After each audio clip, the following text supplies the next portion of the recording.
Boa noite, Felipe. Luana Trindade aqui da Flá TV. Parabéns pela classificação. Queria que você, Felipe, o primeiro jogo de 180 minutos já foi. Queria que você avaliasse, né, esses primeiros 180 minutos e o que a torcida pode esperar dos próximos 180. O Flamengo que vem jogando sempre com muita intensidade. Obrigada. Boa noite. Grande jogo, grandíssimo jogo da minha equipe. Fomos dominadores do encontro, inclusive saindo atrás do placar. Depois que tomamos o gol, acreditamos ainda mais no plano de jogo, acreditamos ainda mais na forma de jogar, no modelo, e o time continuou jogando da mesma forma, com muita paciência, e acabamos chegando na área do Vasco muitas vezes durante o primeiro tempo, e foi um excelente jogo. Fiquei muito feliz pela forma que os jogadores se comportaram, e a intensidade muito alta, muito alta. Eles estão numa rotação realmente altíssima, e aqui eu espero que eles continuem e se mantenham, né? E sobre o próximo jogo, deixa eu descansar hoje, pelo menos. Felipe, Letícia Marques do GE aqui. Queria falar um pouquinho do Danilo. Todos os jogos que ele teve à disposição, ele foi titular com você. Ele ficou fora da primeira partida contra o Vasco. Você até chamou o Iago, que na ocasião ficou fora da Libertadores Sub-20. Pelo que foi dito, ele fez alguns treinos em separados, mas na quinta-feira a gente teve no CT para um treino aberto. Vimos o Danilo participando um pouquinho do início da atividade, pelo menos que foi o que a gente teve acesso. Então, a minha pergunta é, por que ele não foi relacionado hoje? É alguma questão física ou é só um controle de carga mesmo? Semana passada, durante os treinamentos, ele sentiu um leve desconforto na perna e a gente optou por não arriscar, por poupar ele, dar os minutos necessários. É um jogador que já tem mais de 30 anos, que vinha de 2 meses sem jogar e fez 3 jogos, uma sequência de 3 jogos, na qual eu acreditava que era importante ele ter para voltar a ter ritmo de jogo, né? E aí decidimos não levá-lo para o primeiro jogo, mas ele ainda, durante essa semana, ainda não evoluiu da forma que gostaríamos. Então, como eu falo sempre, risco zero, lesão, a gente tem que respeitar os processos.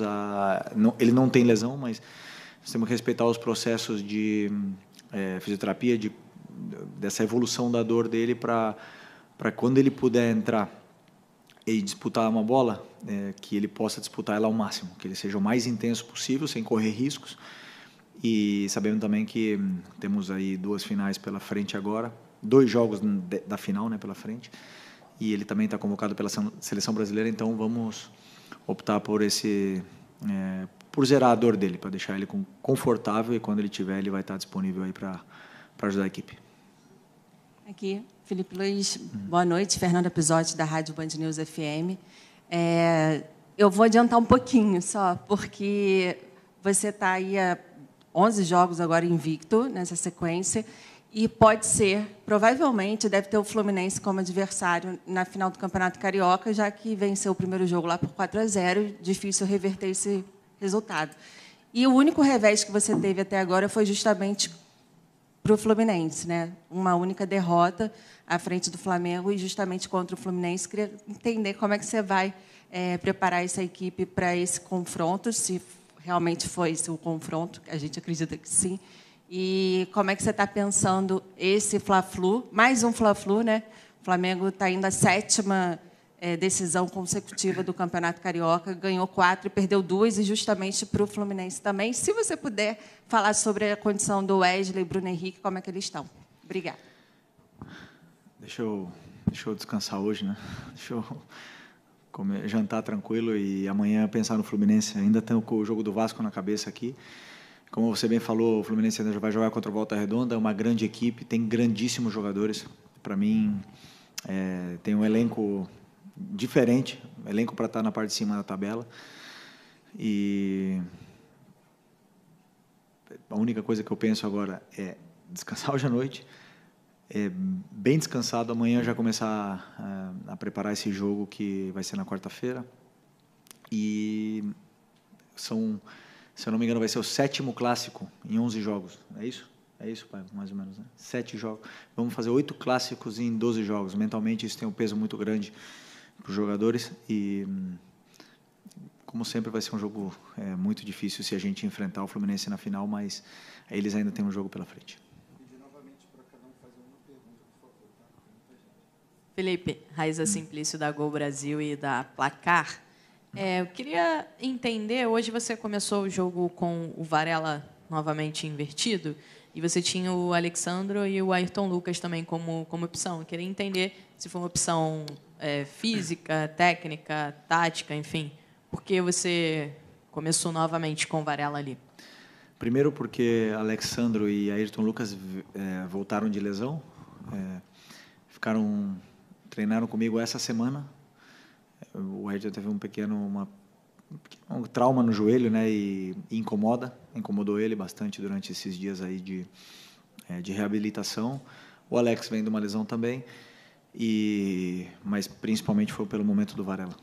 Assim, um jogador que faz tudo certo, que fez grandes jogos e não merecia sair da equipe. Esse foi o meu pensamento. Não merecia, nesse jogo de hoje, era um jogo para ele. E um cara que eu já falei para vocês, admiro muito, tenho prazer em trabalhar com ele e acredito e pensei que ele merecia ser titular no jogo de hoje, num clássico, depois de ter sido tão importante no primeiro jogo da semifinal. Aqui, Felipe, boa noite. Marcos Martins, do Conadeca SRN. Queria te perguntar um pouco sobre como funciona mais ou menos o seu processo de avaliação na parte técnica, porque você tem hoje o Plata, que fez um excelente jogo, e aí o Luiz Araújo entra e também faz um excelente jogo. A torcida fica com as suas preferências assim por determinados jogadores. Como você avalia esse desempenho técnico desses atletas que estão muito bem e para você conseguir avaliar isso para cada um ser titular também, consequentemente, como você avalia esse processo como um todo? Processo, é claro, né?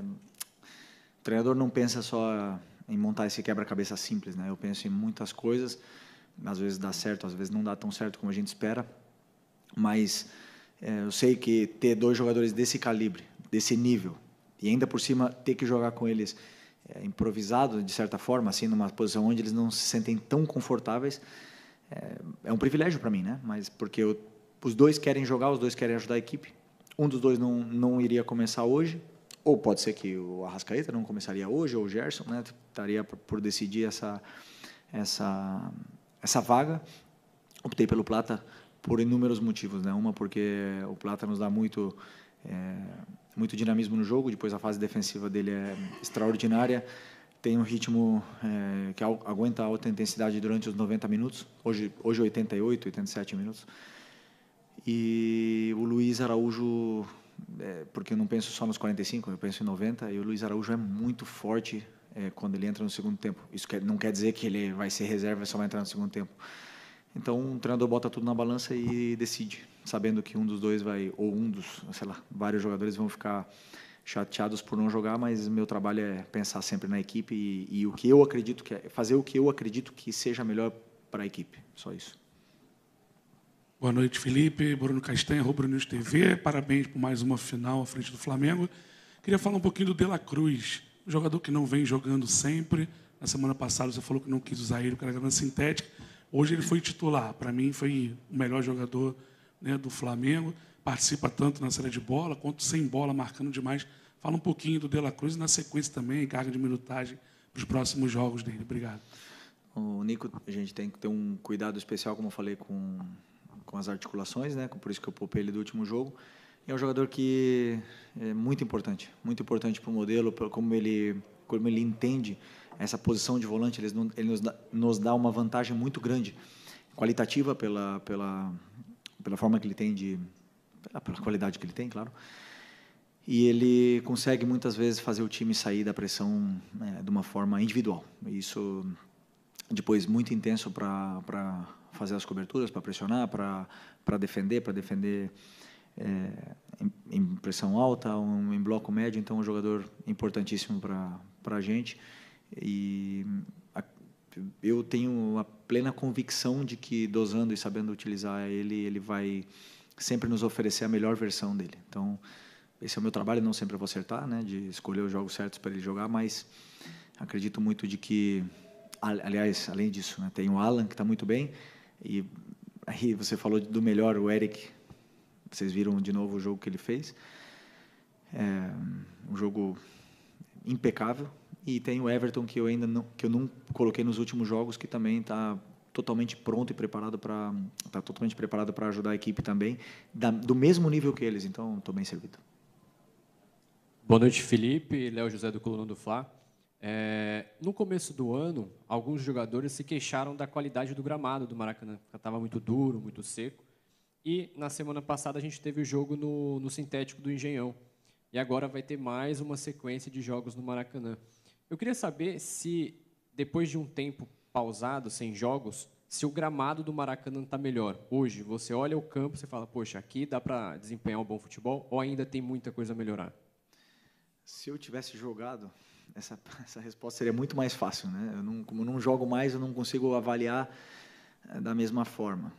Eu sei que os jogadores, já falei 500 vezes, né, que sofrem com a bola, e o gramado baixo faz a bola ficar mais viva ainda.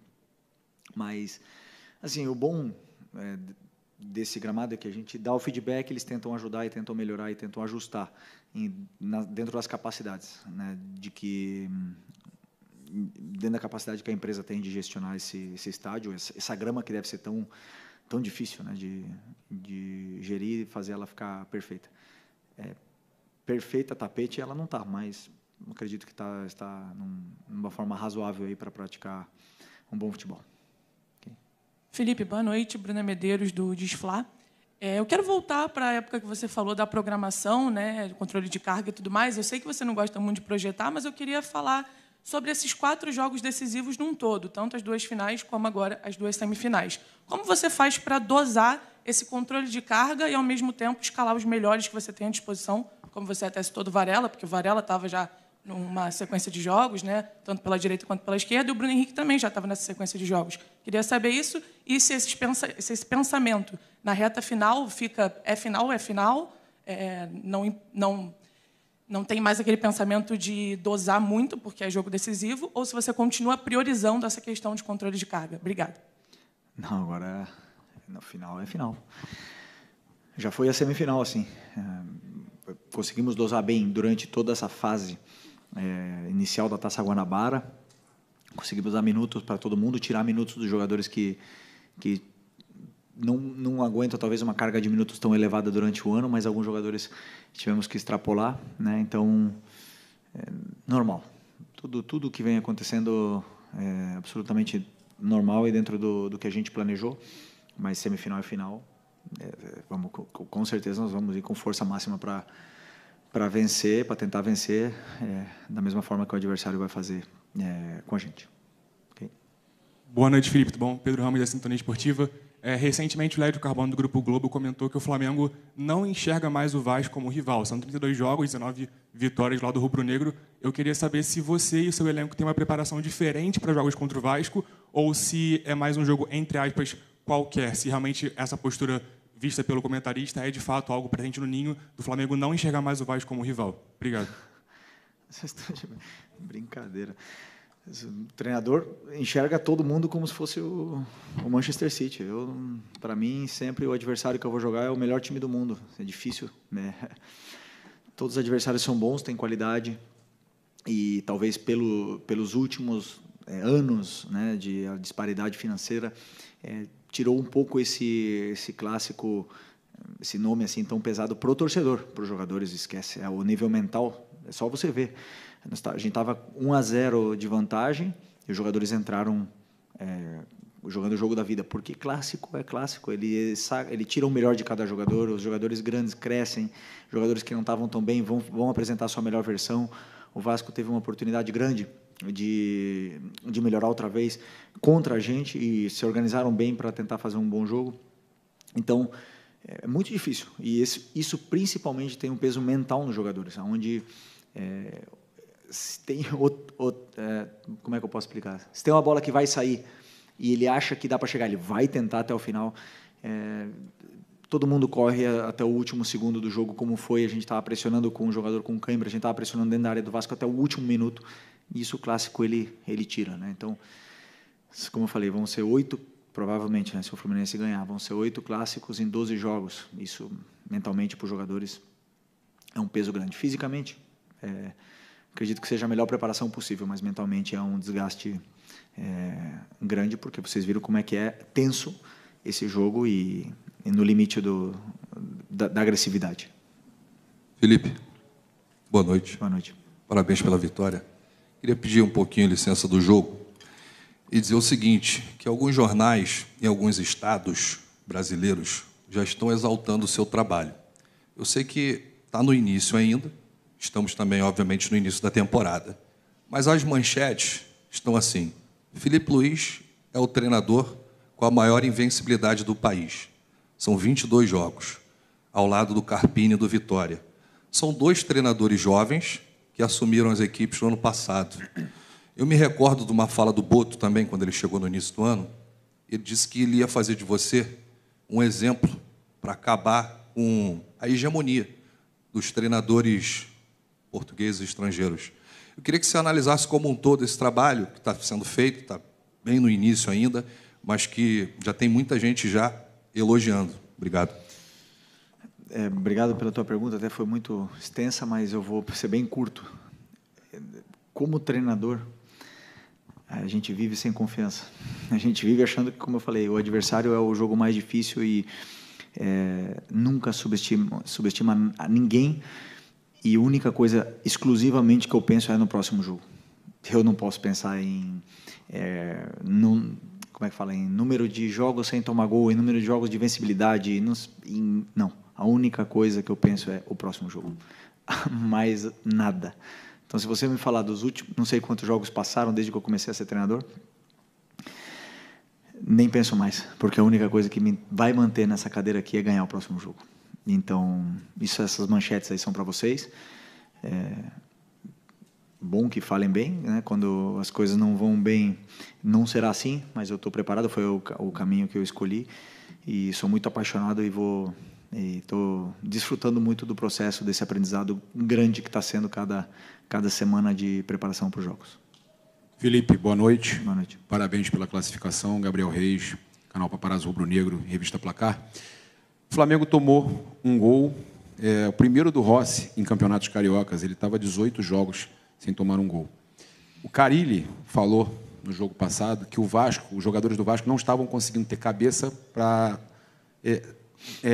poder digerir quando tomavam um gol, né? Entender, não entrar, saíam do jogo quando tomavam um gol. E eu queria te fazer essa pergunta: esse gol foi importante para o seu time tomar na hora que poderia tomar esse gol? Porque o Flamengo tem essa coisa que você acabou de falar, o recorde, tantos jogos sem tomar o gol, o Flamengo toma um gol e você tem a possibilidade de ver como o seu grupo reagiu virando até o jogo, né? Ninguém gosta de tomar gol. Ninguém gosta. E mais, eu que joguei a minha carreira inteira na defesa, sei o ruim que é tomar gol. Mas, para mim, o mais importante foi isso. Que, mesmo tendo tomado gol, os jogadores acreditaram mais ainda no que era o plano de jogo, no que foi pré-estabelecido para aquele jogo. E não vi ninguém, absolutamente ninguém, fazendo alguma coisa diferente do que a gente combinou. Isso mostra um time maduro, um time sólido, que não se deixa influenciar pelo externo, senão que joga com a cabeça pensando única e exclusivamente no campo. E a gente viu a melhor versão de vários jogadores ali. Tiveram tempo e espaço para poder performar da forma que performaram e fazer um grande jogo. Então, assim, como eu falei, tomar gol é sempre um alerta, nos liga um alerta. Não, o fato de ter tomado o gol não é o que vai fazer eu treinar bola parada a semana inteira.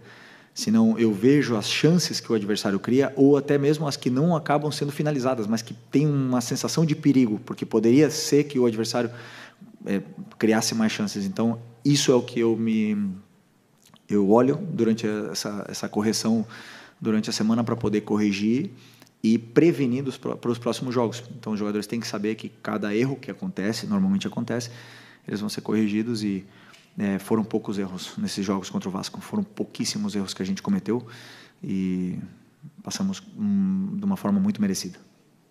Vamos para o finalzinho, gente. Oi, Felipe aqui, David Sharp do Antenados na Jogada. Parabéns pela vitória, pela classificação, pelo trabalho excelente. E eu queria fazer uma pergunta parecida com a que eu fiz no sábado passado, porque eu acho que você não entendeu quando eu perguntei sobre estágio da criação de jogadas do time. Aí eu te pergunto agora, você falou que gostou da atuação do time, que o time foi bem, hoje, inclusive, mas eu te pergunto, você já falou sobre o Pulgar um pouquinho, sobre o De La Cruz, eu te pergunto sobre o Gerson, sobre o Arrascaeta, que são esses jogadores que formam o meio de campo do Flamengo, né, o setor de criação prioritariamente. Como é que você acha que eles estão não só nessa fase agora, nos últimos jogos, mas em 2025 como um todo, fisicamente, tecnicamente, e em que estágio você acha que está o Flamengo no setor de criação mesmo, se é aquilo que você já quer como topo assim, de performance? Eu acredito que sempre podemos evoluir, sempre. Nunca vou me conformar com uma atuação e sempre vou achar coisas que detalhes micro, que podemos melhorar e evoluir como individualmente e também como equipe. São jogadores totalmente consolidados, jogadores grandes. Você falou do Eric, do Nico, do Gerson e do Arrasca, que formaram o meio-campo hoje. É um meio-campo que já jogou junto muitos jogos, que se conhecem bem, se entendem, se procuram. E perigoso para o adversário, é muito difícil marcar esse meio-campo. Então, estou satisfeito, mas claro que quero continuar evoluindo. Mas o que, assim, como eu falei hoje, o plano de jogo passava muito pelos zagueiros também, né, pela construção dele, e nós estamos vendo um nível talvez nunca visto aqui, né, de qualidade da saída de bola dos zagueiros no Brasil. Sinceramente, estou impressionado com o que eu estou vendo dos meus zagueiros construindo o jogo e fazendo a bola chegar até esses jogadores determinantes. E aí ali na frente tem jogadores que alguns dias vão estar mais finos, outros que vão estar mais letais, outros não tanto, né, não tão criativos, mas o importante é que as jogadas sejam criadas para que depois possa ser finalizadas também. Mas hoje eu gostei bastante também da verticalidade que o meu time teve. Beleza? Oi, Felipe, boa noite. Parabéns pela vitória, Marcelo Corrêa da TV Globo. Antes mesmo de assumir o cargo de técnico do time principal do Flamengo, eu lembro de entrevistas suas dizendo que referências de treinadores certamente seriam Jorge Jesus e Simeone, que têm estilos táticos bem distintos, mas têm uma característica em comum, que é a intensidade que eles exigem dos jogadores em vários momentos da partida. E a gente, passando em revista esse Campeonato Carioca do Flamengo, vê essa intensidade em praticamente todos os jogos, pouquíssimos momentos de uma rotação mais baixa. Eu queria entender o quanto é possível fazer isso numa temporada inteira, pela sua própria experiência como jogador, né, aplicando agora como treinador, e se ainda tem uma margem para crescer. Eu não consigo enxergar o futebol moderno sem intensidade. Eu não consigo ver um jogo sem intensidade. Eu assisto muito jogo mesmo, muito futebol. Amo assistir jogo. E principalmente das grandes ligas. E hoje o jogador que não tem intensidade não está nesses campeonatos. O jogador se transformou. Além de ter qualidade técnica, ele tem potência, é um jogador que tem tanta velocidade, mas também tem resistência. Então nós estamos vendo um novo tipo de atleta, né, disputar esse esporte. E porque o jogo moderno, o futebol moderno, pede essa intensidade. Eu peço muita intensidade para os meus jogadores, e os que mais correm muitas das vezes são os atacantes do meu time, são os jogadores de frente, porque são os que mais têm que fazer movimentos em alta intensidade. Então, com certeza eu acredito que pode se manter, porque correndo certo, todo mundo pensando da mesma forma, se corre melhor, se corre menos, se corre mais intenso, mas corre menos. Então, acredito sim que podemos evoluir, mas o nível de intensidade que eu estou vendo da minha equipe é o sonhado quando eu cheguei aqui antes de assumir. Isso se constrói desde os treinamentos, porque esses jogadores aí, eles dão a vida em cada treino. Então, o que você vê no treino, você vê no jogo. E por isso que eu estou tão feliz com o que eu estou vendo até o último segundo do jogo, meus jogadores dentro da área do adversário pressionando. Isso é importante para mim. Obrigado, Felipe. Fechou? Boa noite.